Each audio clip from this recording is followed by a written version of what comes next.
sethe kufanele ngigade ngiqinise uzulu. Ngizokwenza lokho futhi ngokukhulu nje ukuzinikela ngokuzethemba ukuthi isilo sakithi sihlonipheke noZulu uhlonipheke wonkana emazweni wonke uphinde uZulu ugqame. Akukho ke engathi ngiyakwanqena ngoba ngiyinsizwe enamagalelo kakhulu. Ngiyinsizwe engasabi. Ngiyinsizwa enganqeni umuntu. Kodwa ngiyinsizwe ehloniphayo. Ngiyinsizwa ephansi, ngiyinsizwe ethanda abantu. Kodwa ngiyinsizwe engazwani nokusukela. Bakukhona abafuna ukusukela uZulu.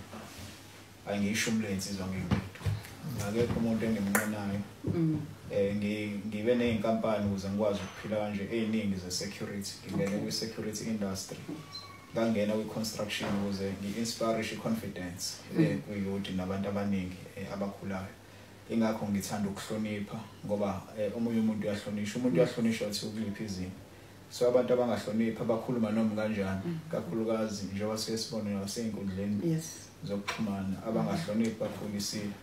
Cha abantu sobafuna, sobathola, sobaqondisa futhi. Ngoba kufanele abantu bakwazi ukugada ulimi labo. Abantu bangakhuluma bakhulume noma kanjani kodwa mase kuyiwa kongangezwe lakhe kufanele abantu bazi ukuthi bayathoba.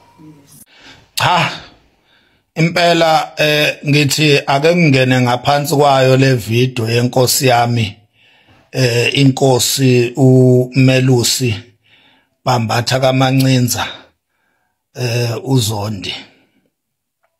Ngizoqinisekisa ukuthi impela ngivumelana nayo inkosi ukuthi cha singomakhanya sithi akekho umuntu ozophinde adelele isilo, akekho umuntu ozophinda adelele ungangezwe lakhe la einkundleni zokuxhumana. Sikhona impela singomakhanya sizoyilwa leyo mpi, sizobathungatha labo abadelela isilo, abadelela ingonyama, abadelela uMisizulu kaZwelithini okuyisilo samabandla wonke.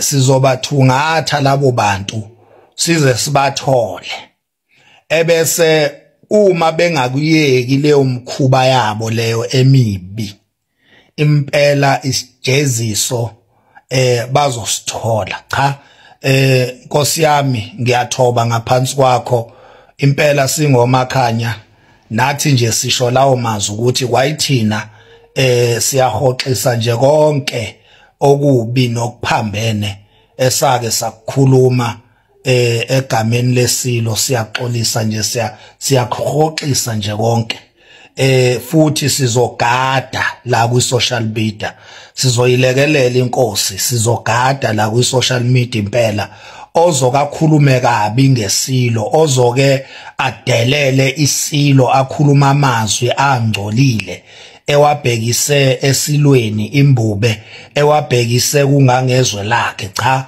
lo muntu sizomelana nayo eksene emintambama naphakathi kwamabili impela. Umuntu onjalo sizomdisciplina live khona la kwi social media futhi ke soqeda nje ngalo muntu. Soqeda nje ngayo mangabe unegama lizophela nyalo lo gama lakhe, uma ngabe uyibrand soqeda nya finish ngaleyo brand leyo. Singomakhanya siyaniwonisha ke bantu ukuthi akuphele ukudelela isilo, akuphele nje nya finish. Singomakhanya siyakhuza sithi ukudelela isilo akuphele la kwi social media. Uzonothisa phela ukuthi singomakhanya impela sawenza ama video saxolisa kulokho saphinda futhi sadeda kukho sakiyeka. Ingakho ke manje soqala umkhankaso wokuhamba isithungatha nje la ku social media bonke abadicilela isithunzi sengonyama phansi, sizobathungatha sibathole ebese siyaqeda ngabo.